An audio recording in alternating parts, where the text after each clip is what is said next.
Good evening, I am Neal.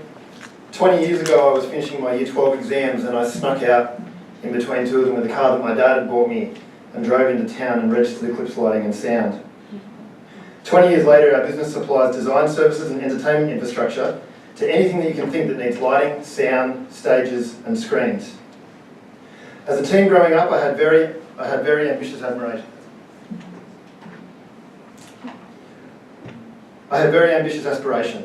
I planned at a young age to tour the world as a lighting designer for large-scale productions and concerts.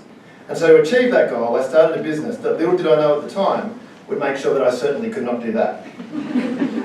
The art in every day is probably more predominant to me from a planning perspective than to many business people that I know. I'm sure many of you have been told the formulas for starting a business. Have a plan, have a strategy, have a budget, have this, have that.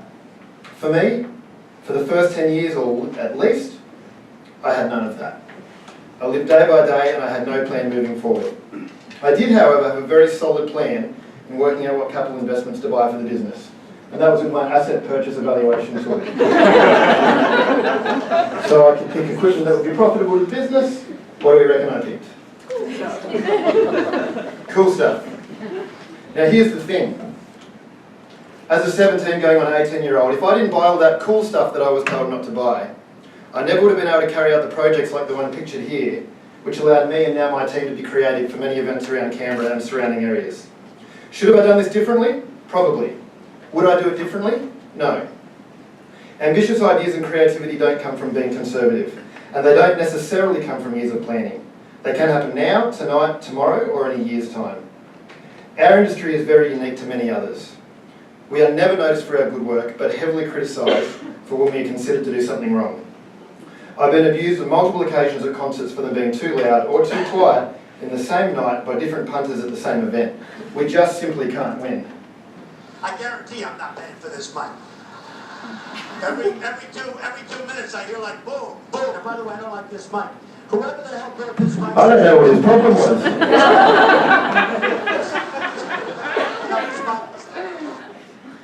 I mean, it's hardly a wonder why we're referred to as the grumpiest profession in the world.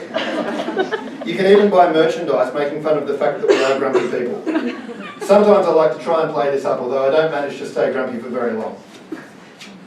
For me, in being my best from day to day, I find it really important to take time out. If you give everything you have in the one place, both creatively and in business, you can't see the whole picture and you will miss opportunities that are sitting right in front of you. Everyone has their own way of doing this. For me and my wife, we go paragliding in our spare time. Sometimes we fly together, and sometimes we fly in our own gliders. Picture a nice afternoon and you decide to go for a peaceful fly, Lake George here, and this road. Picture flying along peacefully. Have you ever beeped your horn at a paraglider or a hang glider as you're going along that road? I can tell you, as someone who flies, everybody does. It loses the peacefulness pretty quickly. So if you do see that, please don't beep.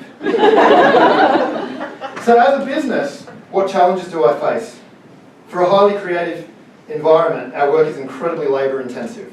We need skilled riggers, licensed electricians, we need lighting designers, audio system engineers, we need network specialists, we need plant and equipment operators, we need truck drivers, and often I ask our staff if they have a psychology degree to help deal with the musicians that we often have to pander on stage. As an industry, we use many professionals all under the one roof, and no single person carries all the skills. So teamwork and looking after your team is incredibly important. We operate complex consoles, we have lots of stuff we need to plug in, we have lots of stuff we need to move. I like to compare the challenges that we have in our business similar to those in my hobby. This picture is my first attempt at me doing a loop over my glider. It doesn't take an expert to notice that I didn't achieve complete success in this particular attempt.